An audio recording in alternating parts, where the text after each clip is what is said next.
So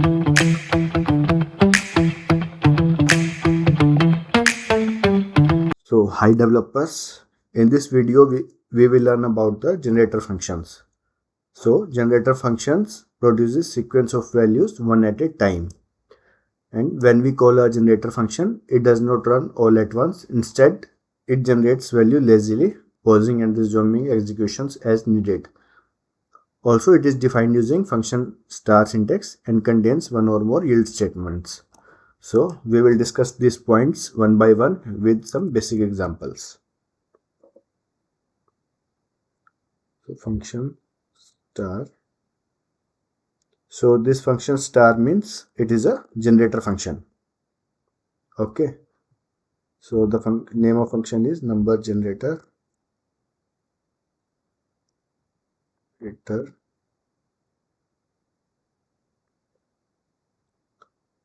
yield 1.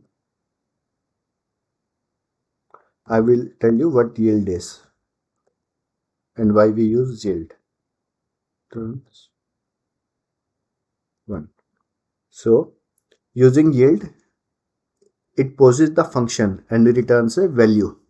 So yield is used to return and poses the function. Okay.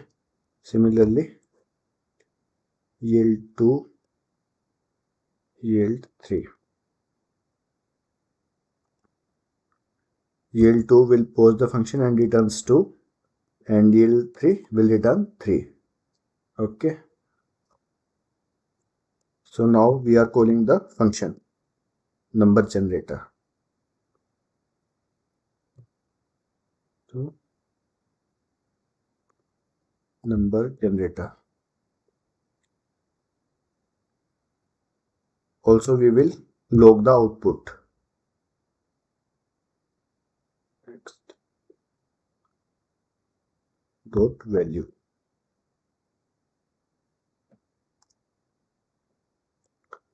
So what will it output? It will output 1. It will output 2. It will output 3. So this is the concept of generator function. Okay, so in JavaScript, a generator function is a special type of function that can pause its execution and later continue from where it left off. Okay, so assume it is paused at 1, and when we do gen.next, it will go to yield 2, then 3. Okay, so function star, it marks it as a generator function, and yield statement poses the function and returns a value. And this gen.next, it resumes the function until the next yield, or it is the end of the function. Okay. So this makes generator functions useful for creating the sequences or handling asynchronous operations in a controlled manner. So we can go to the terminal and check the output.